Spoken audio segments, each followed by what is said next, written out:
Well, if nothing else, the Dodge Viper RT10 is still the most distinctive American sports car on the road today. But for 1996, our test car's unmistakable muscular lines and striking Italian-style paint scheme conceal a multitude of changes. One of the most significant and welcomed new features is an optional removable hardtop.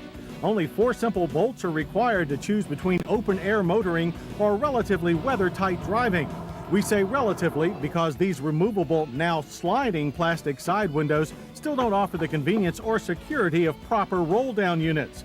For that, you'll have to wait for 1997's Viper GTS Coupe. But you can pop out the rear window for maximum airflow. All of that air, however, means more of the heavy turbulence that we've come to expect in the Viper cockpit. But it's the turbulence under the hood that excites most Viper fans. And this year, the horsepower figures are even fatter than before. An upgraded ignition module and low restriction exhaust system that now unfortunately exits at the rear push the 8-liter V10's horsepower up to 415, while torque jumps to a monstrous 488 pound-feet, and blast the Viper to 60 in a tire-shredding 4.5 seconds. The quarter mile takes only 12.9 seconds at 112 miles per hour. A delicate right foot is required to keep the wheels from spinning through the first 3 gears. And even the superb new Michelin MXX3 tires have to fight to get all that grunt onto the pavement, which first travels through a now smoother 6-speed manual gearbox and beefed up driveline, which includes a new heavy-duty differential.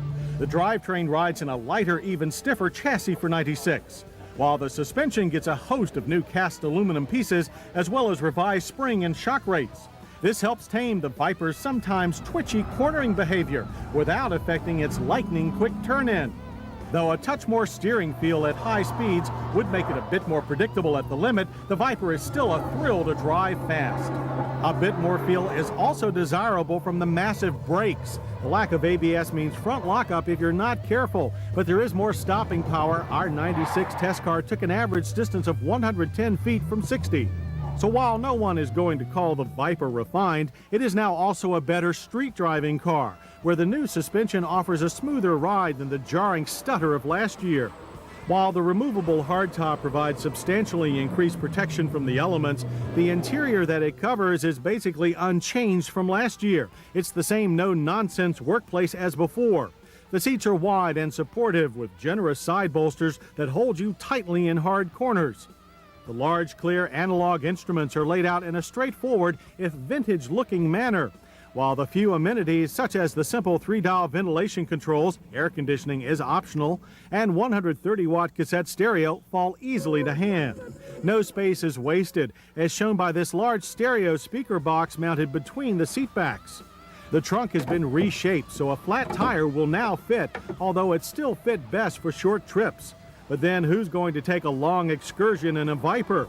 After all, this earthly demanding car is no grand tour. It is a grand toy with a price to match. Base price for 1996 is $59,300. With hardtop and AC, the price comes to $65,600.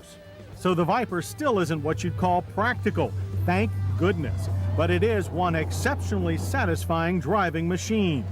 Even with a host of improvements, the Dodge Viper RT10 remains an enticing ultimate sports car curiosity, and we can't wait for the coupe.